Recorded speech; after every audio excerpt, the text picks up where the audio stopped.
do that. And when I'm done and I've created all my parts, created all my tooling to work with this, if they've made a change, I need to be able to update it.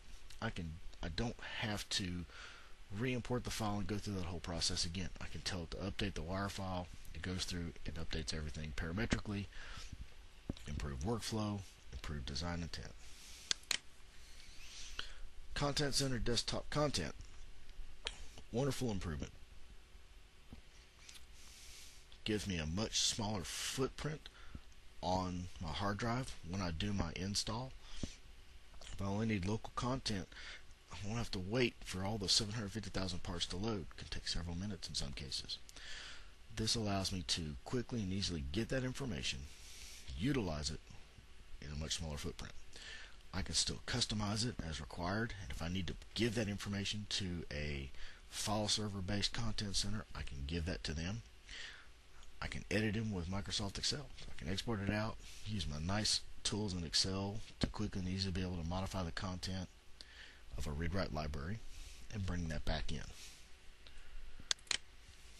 Assembly Manager, I have assembly folders and restructuring. If I have a lot of hardware in a file, it can clutter up an assembly browser.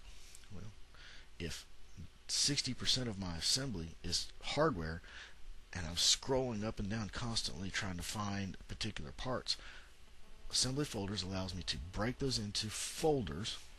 See right here, I've done shafts, bearings, and outside parts.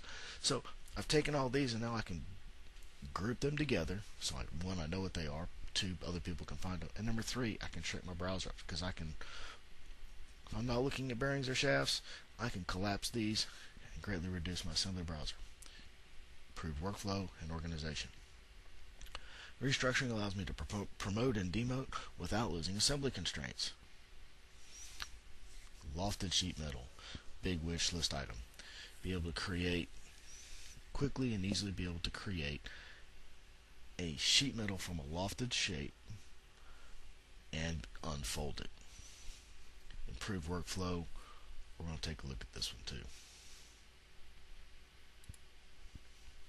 Drawing Manager, being able to add dual units to whole notes. So I can have empirical and metric all within the same file, same drawing, on the same note. Much improved. Dynamic licensing. If you have a network environment and you're using network licensing, you can use with a network license manager. Past several releases you had the ability to do cascade licensing. Now I know this is not dynamic licensing, but to keep from getting the two confused. Cascading licensing allows me to utilize my licenses better. If I had half my licenses as just plain AutoCAD and half as plain Inventor, when I run out of AutoCAD licenses, if I have unused Inventor licenses and I need another AutoCAD license, I can get one. So it's always going to go to the next higher product to try to grab a license if one's available. So I'm trying to run AutoCAD, goes out and tries to get licenses. Everybody's already consumed by my AutoCAD licenses. If I have an Inventor license on that network license manager, it'll go to try to access that license and allow me to go do what I need to do without having to worry about running out of licenses. I've already paid for that AutoCAD license. It's sitting in this Inventor suite. Now I can utilize it better. With dynamic licenses, it goes along the same workflow. While in Inventor, if I'm an Inventor and I need to go, if I'm an Inventor regular suite and I've got this part that I need to run a stress analysis on, I don't want to have to exit the program just to be able to access my professional tools. Now I don't have to. I'm in Inventor, got my part open, need to run stress analysis. I can load the professional tools as long as the professional license is available and I'm on network licensing. And I can access that within the software without having to close the assembly, close the part, close Inventor, open up professional, reopen the part. I can just quickly and easily switch over, add those tools as long as I have a license, run the analysis, improve workflow. So let's play with it. So let's start taking a look at some of the functionality here. Ribbons. You can see here I am in a part file, and here's the new ribbons.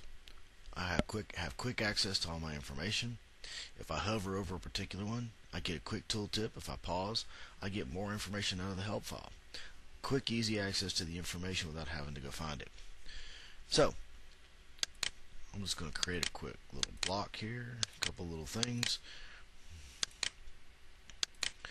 You can see how I can quickly and easily go find information off my sketch, off my toolbars, without having to go and try to find it. So we'll do that. We'll do a little collinear here.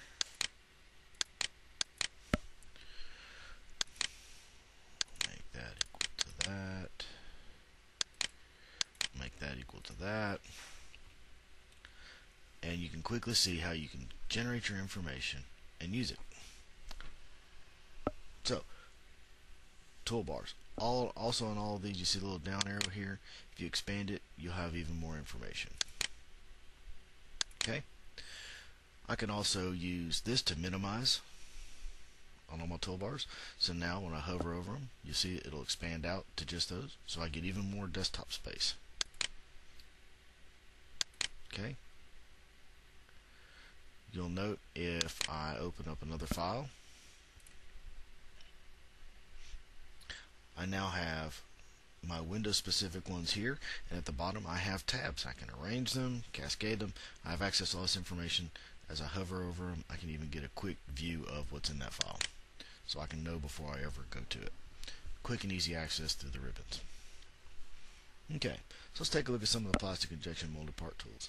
I'm going to highlight one specific one because I think this one's really important for everybody, not just plastic injection molded parts.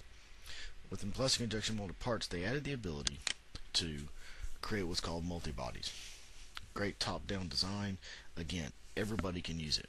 When you need your plastic injection molded part tools, here they are. Again, I'm in a standard part. Didn't create anything special. Here those tools are when I need them. However, with multi-body, they added some functionality, and I'm going to show it to you. Again, easy access to them. You'll do it by accident if you're not careful. You saw me create this sketch. I'm just going to do extrude. I'm going to extrude just this top one. And I'm going to go to an isometric view. And you'll see I have a new option here. I got some new things. Solids and new solid. Well, let's see what happens when I tell it to create a new solid. 1 inch either direction. I get a solid body folder here, solid body 1. If I come through and share the sketch and I create a second extrusion, I have the option of joining, cutting, intersecting, and now generating a new solid. And when I do, notice solid 1, solid 2, it creates individual solids. This is top-down design available to you at the part level. Quick and easy access. Now, I can prove to you they're individual solid bodies. Typically when you create a hole, and if I were to put it right here, that's good. I'm not concerned. I just want to show you the functionality. See, now if I tell it to make this through all, before multi-bodies, through all would have mean through this flange and this flange. Now, because of this tool, I have access to just doing it through all, means through that solid body. You'll notice solid body 1 has an extrusion and a hole. Solid body 2 and 3 just have extrusions. If I wish this hole to go all the way through, I can edit the feature, and under solids I can include an additional solid. Top-down design through the use of multi-bodies. When I'm ready to turn this into an assembly, I can select Make Components. Just tell me I gotta save. Good enough.